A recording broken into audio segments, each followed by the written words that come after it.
Welcome, amazing and beautiful souls, to the Intentional Resonance Podcast. I'm your host, Joyce Mathers, and I am so excited and thrilled that you are here because together we are going to make intentional waves. This podcast is based on my new book, Intentional Resonance, but onto a new way of being, focusing on everything personal, professional, and spiritual development to reach Christ consciousness within, to birth a true heaven on earth. I hope you'll join us, and let's create. Hello, beautiful people, and welcome to another podcast of the Intentional Resonance Project. And again, today I have another person who has so wonderfully agreed to read my book and, offer their insights. So everybody can make an informed decision whether or not this book is for you and if it's something that you really, really want to read. So today I have a very good friend, Marc, and he has read my book and ready to offer his insight, opinions about, what he thinks about the book and the way it has impacted him and his thoughts and his life. So here we go. And thank you so much, Marc, for coming and doing this and offering your perspective. It means so much to me, and I'm really grateful. Thank you, Joy. It was your book certainly spoke to me. I'll say that at minimum. Well, I'm very glad to hear this. I am. So, earlier this week, I did another podcast interview with a dear friend, Kaylin, who also offered to read my book. And, I actually wasn't expected to, because it's a book review. But wow, it really impacted me. And I know my heart does not have the words for my appreciation. Anyways, why don't we just dive in? Let's see. The first question I had about the book is, what was your favorite part of the book? Well, how do I answer that? There were many favorite parts right from the introduction, as it looked like you were piercing into my life. And go, who told you about my personal life and my childhood? But something that's near and dear to my heart is in the space of leadership. And so I very much enjoyed many of the chapters. And when I got to nearly the end of the book, chapter 11, on what did you call it? Leadership for a New Era. It just absolutely warmed my heart to be like, what an incredible way of looking at the work world and how we can work together collectively and authentically rather than in fear and conformity. When you say, if you could, just let everybody know a little bit more about that when you say like a new way of leadership. Could you give a little bit more insight into what that means? Absolutely. So, I mean, I'm fortunate enough to be in a leadership position myself, and I show up in the way that I can to be there for people. I always say that I put people first. And so the model that I used to kind of, that resonated closest to me that was available out there was, what do you call it? You cover it well in your book, servant leadership.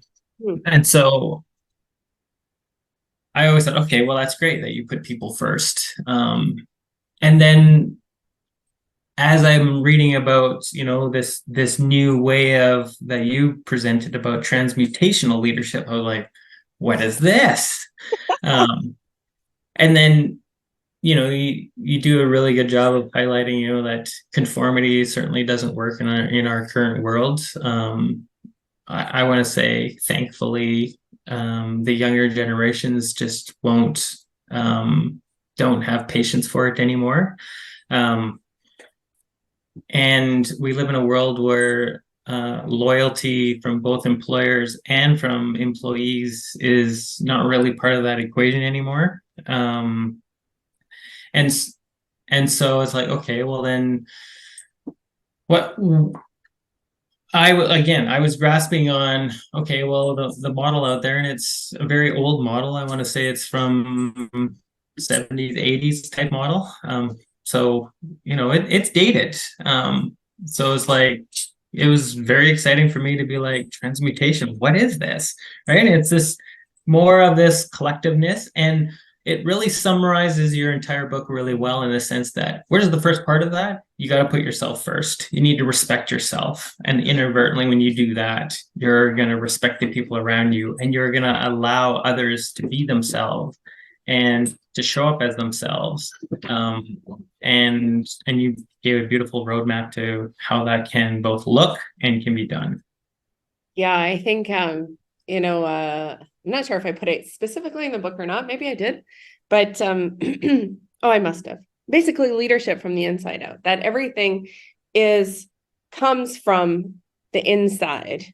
From, and we can like expand this out, not just from a role that we play, but it's about leadership of the self, and through the leadership of the self comes all things. Abundance in all areas of life, fulfillment in all areas of life.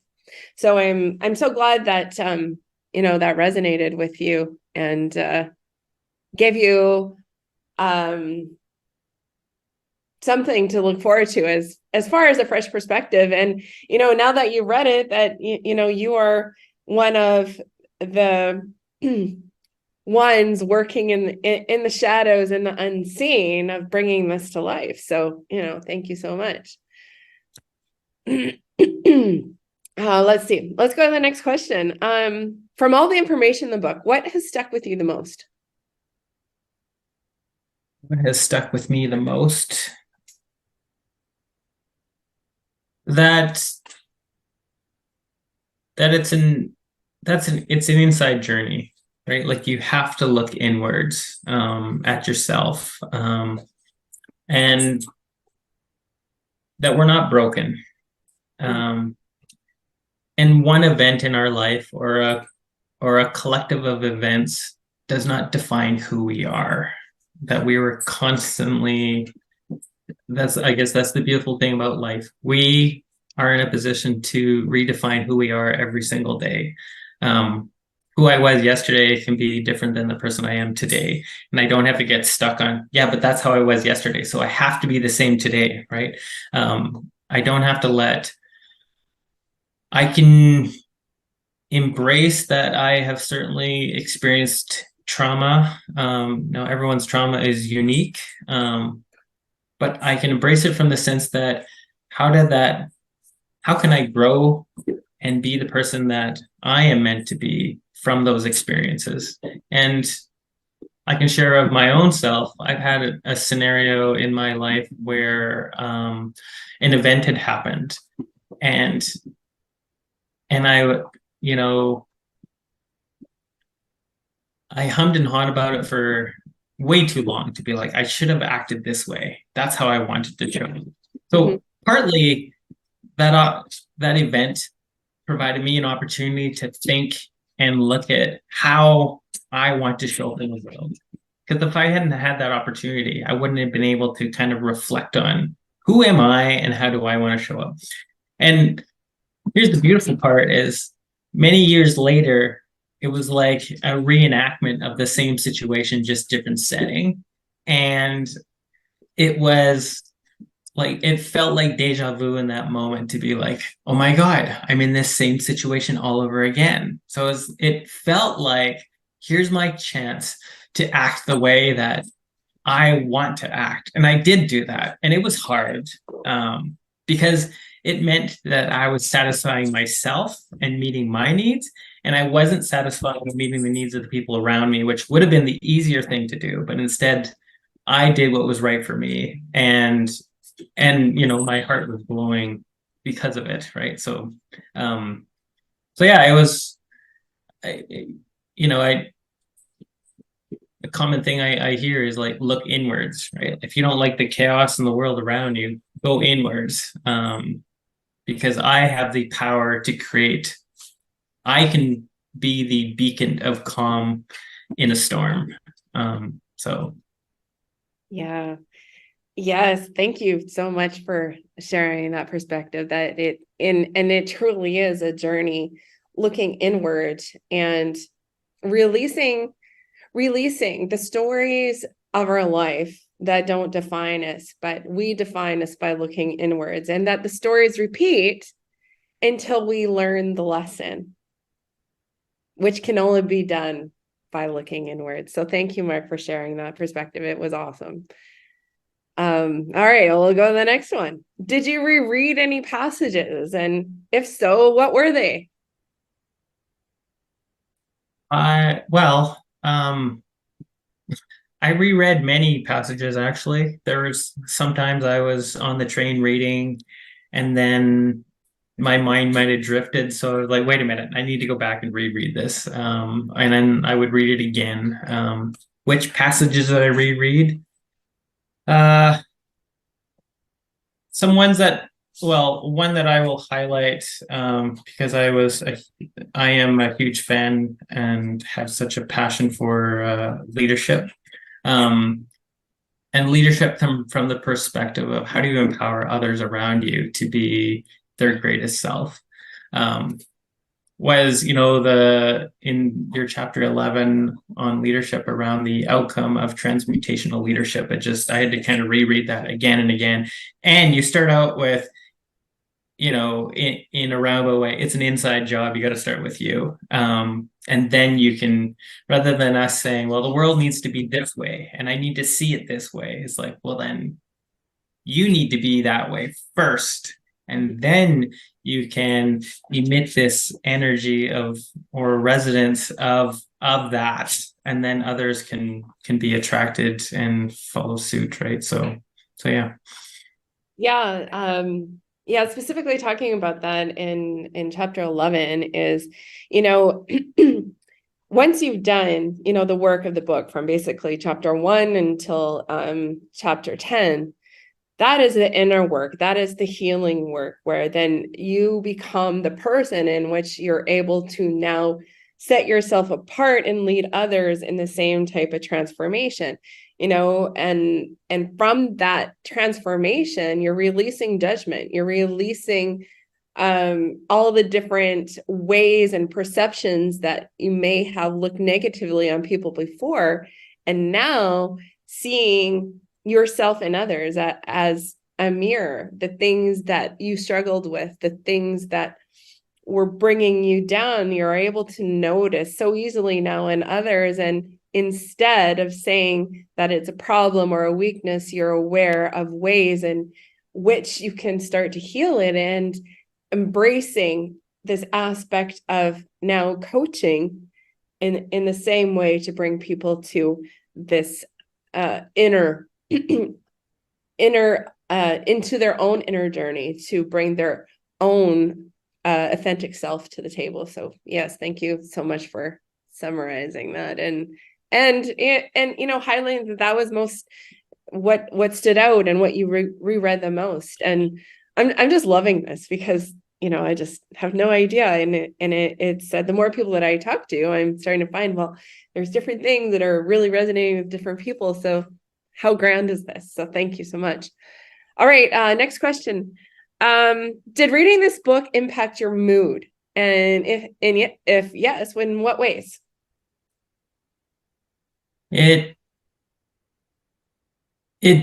Well, yes, it did. In short, what it really, the mood that it put me in was that I matter in this world. I was brought into this world at this time during what some might say a crazy time. for a reason. And I am here, not just to sit on a couch and watch TV, but rather to be engaged with life. Mm.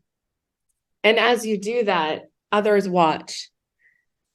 You become the example, right? And to me, as we do this work, we become the beacons, and people will say, "What are you doing?" Or, and if they don't say anything, they want what you have. And they might ask, and maybe it ripples outwards. And that is, my underlying intention of the book is the ripple effect that it might have. All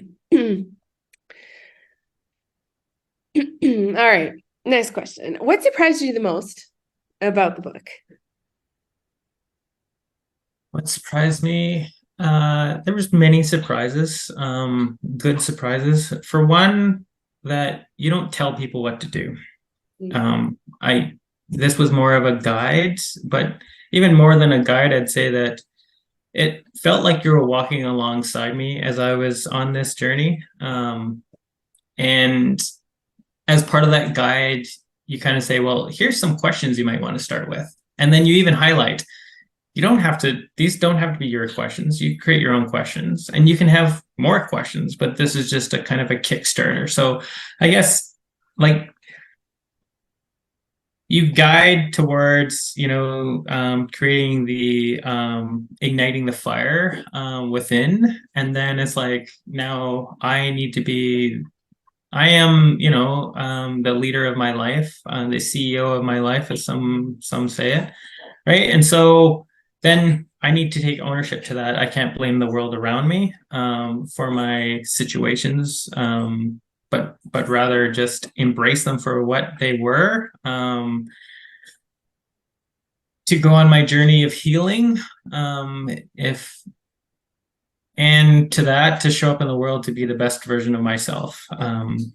And what I really appreciated, Joy, is that you shared some of your darkest moments in this, to not just stand kind of on a podium and say, here's all the things you need to do in your life for it to be better, but rather you got off the stage, you got at the same level as me, and you were like, I'm going to walk with you, and I'm going to show you that I have had a lot of darkness in my life, and I am now able to step on this stage because I've overcome that darkness, and rather not overcome it.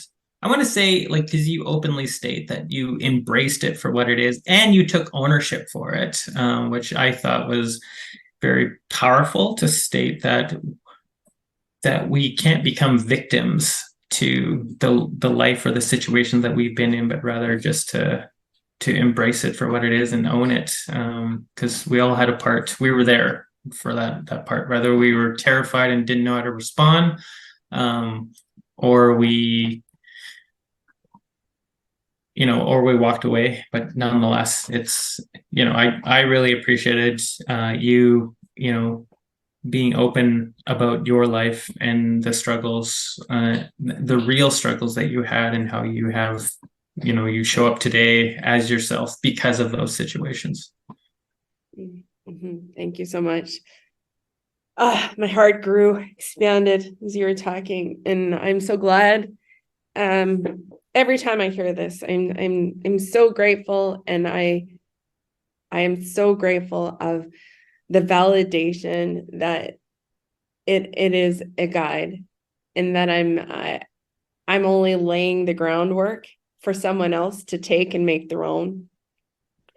And glad, because it has been a journey within itself for me in writing the book, a journey in a new level of vulnerability that I was hoping is what would allow me to connect. And when you said that I was walking with you, that's really impactful to me. And I'm so glad, because that is exactly what I wanted, was that, I'm not better or higher or different really than anybody else. And that what I went through was important and what other people are going through is important, and to start shifting those perspectives, just as you said, not as a victim, but they are a gift to get us to that ultimate vision that we create for ourselves, that everything is a gift. And by looking at as a gift, we become grateful, which lays planks of trust in the universe to get us to where we're going, helping build that continual momentum of excitement and motivation and expectation. So thank you so much for sharing that, Marc. Really appreciate it. All right, next one. What do you feel is unique? This question right here is actually the most important to me to understand. As I was writing the book, of course, I had ideas about how I believe that I'm different, but this is really important to me. And I'm looking forward to what your thoughts are about how you feel this book is unique. It's unique. I've read a lot of books in this, I'll call it this type of space.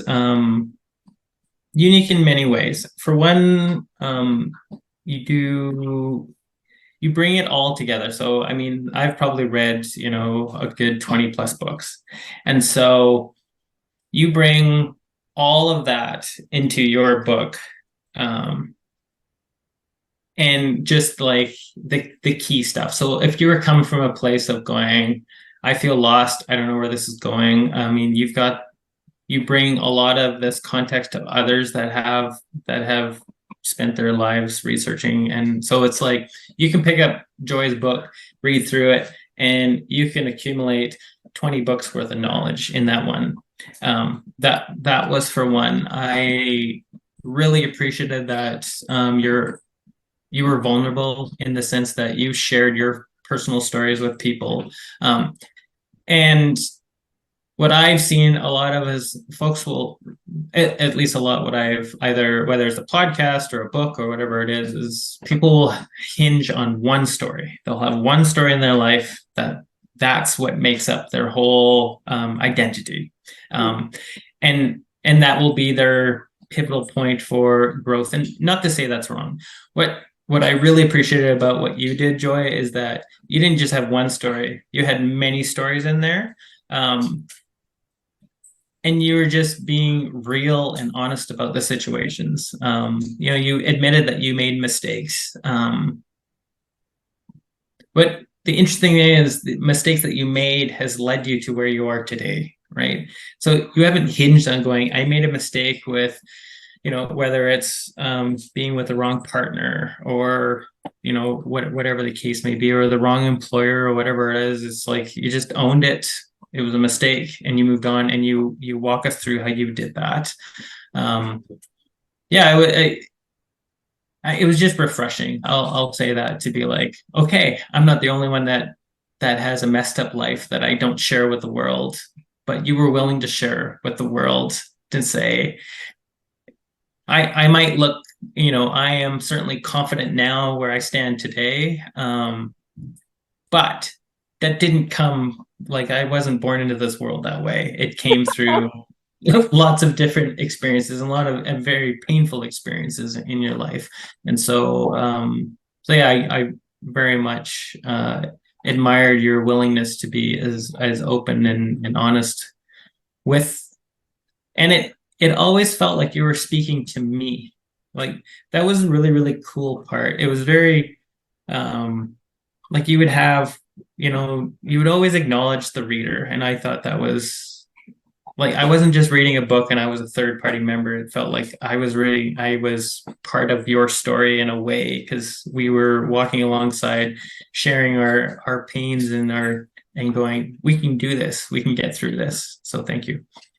Oh my, you're so welcome. It's filling my heart. And that's exactly, I'm glad that came through, because that is exactly what I want, that I'm here, that I'm here to walk with you on this journey, and that your pain is valid and everything that you've ever felt is completely and 100% okay and valid. And we're going to do this thing. And I'm so glad that came through. Thank you for sharing what you think is unique. I'm wowed all the way. Okay. What's the next question? Did this book remind you of any others? It very much did. As I was reading this, it almost made me kind of do a double take to kind of go, I got to check the author again. Because it felt like I was almost reading like a Wayne Dyer book. That he would show up being very humble about the life that he lived, and there to just help humanity be better at being human, right? And so I really felt that you fell in that category of, you're not here to put yourself on a pedestal. You're here to let people know that it's okay that you've experienced pain and you have trauma and baggage and all of that. That's okay. That's being human. Welcome to the human condition. And then you proceed to walk through what that looks like, and that because of all of this, I'll call it, I use the word trauma, rightly or wrongly, but at the end of the day, it's like, because of that, you can use that as a superpower to be a superhuman and be the beacon of light you were meant to be.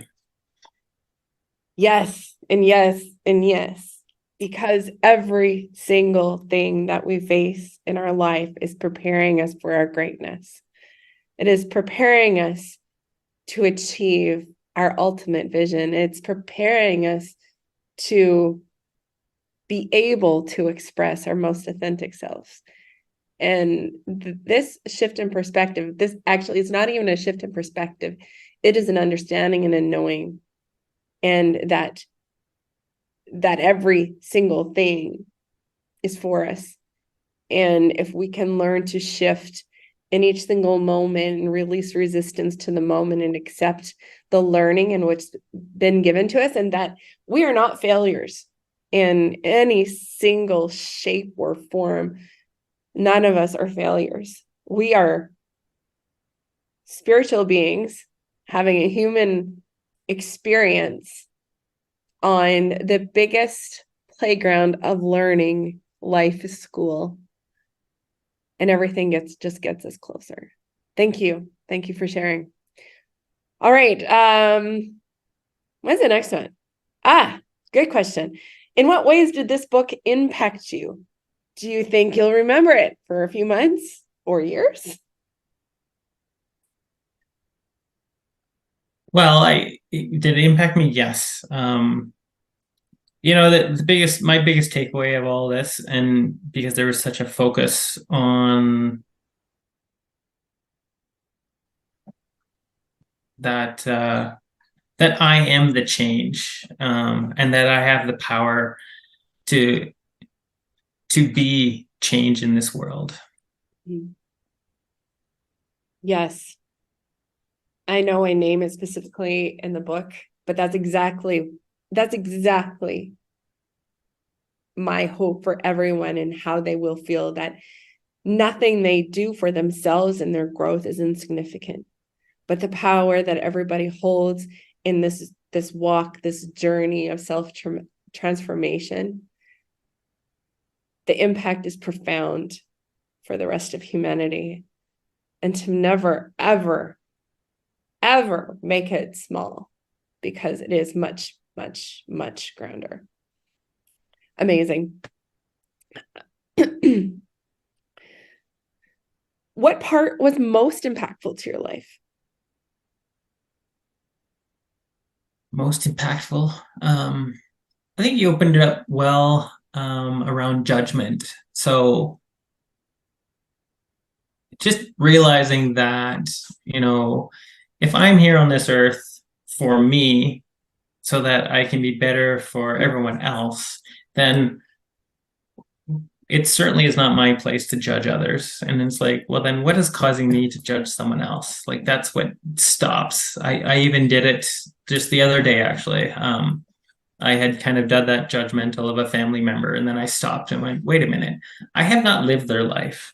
I don't know what it's like to have, I know some of their milestones that they've gone through in their life, but I didn't experience them. So it's like, where am I to be in a position to judge them? And then rather go look back at me again and go, what would cause me to judge another human being, right? Do I feel that I'm more powerful than them? No, I am. We're equals. We're all human. So I, yeah, I just, my biggest part of that going inwards to me is it stops me to go, wait a minute, I just judged someone. Then I need to go back to going inwards, which means I need to love myself. Because if I love myself, then I'll love the people around me, and I won't have any capacity to judge others. And that's so true. And I know I speak a lot about this in the book, but when we are judging others, these are the exact ways in which we judge ourselves. And the only way to heal and release judgment is going inwards and look at all the ways we judge ourselves and replacing that with empathy, love, and kindness. And, through the act of love and self-compassion, in which I specifically talk about, steps that each of us can create to start creating this new relationship with ourselves, validating our own experience. And when we validate our own experience and our emotions and this pure aspect of being human, there's no reason to judge anymore. Because, and I say this, and I've said this before, and I know I will say it again, but we unzip, we just unzip our human suit. We're all the same. There's no difference. There's no gender. There's no race. There's no hierarchy. We are 100% the same and a part of all. Absolutely. Who do you think should read this book?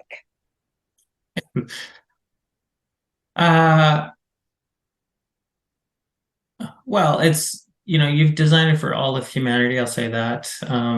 Maybe some of us that feel more broken than others, possibly. A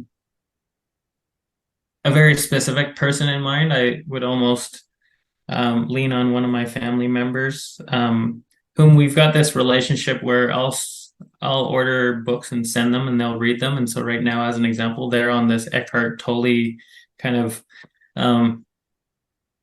rant, and they're all encompassed in that space. So, however, I just recently had a phone call, and it felt like they were judging me. And part of that judgment, I feel, is because we've had distance and haven't been communicating. So it's like, well, then it's hard to judge me because we haven't communicated. So, I mean, part of me says, like, they might be the next person to kind of, as their growth opportunity would be to kind of embrace and see this as their own personal journey, and rather than looking outwards in the world. Mm-hmm. And looking inwards.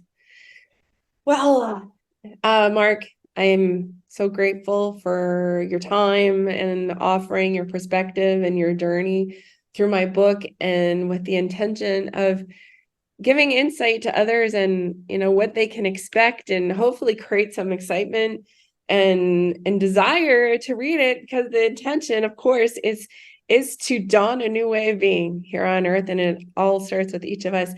Is there anything else that you'd like to share, closing comments before we go here? Well, I'll say this, Joy. I am grateful that you made it part of your life journey to write a book, to showcase that we are equal. We are all broken in our own personal ways, and we can use that brokenness to both heal ourselves and heal the world around us. Well said, Marc. Thank you so much. Well, I guess that's a wrap for anybody that's been listening. And for those of you that have tuned in, thank you so much. I very much appreciate you. I appreciate your time. I love you. I hope this was insightful and helpful all at the same time. And I'm wishing you a most amazing day. And we'll see you on the flip. If you are interested in purchasing my new book, Intentional Resonance, The Dawn to a New Way of Being, to contribute to your personal and spiritual development journey, it is available on Amazon in Kindle and paperback formats. Amazon.com, Amazon.ca, and worldwide. If you are interested in inquiring about the different types of coaching services I have to offer, or if you just want to connect, please choose one of the links below to reach out and connect. On TikTok, it's at Joy in Creation, on YouTube, at Intentional Resonance Project, and by email, intentionalresonanceproject@gmail.com. Looking forward to hearing from you. Talk soon.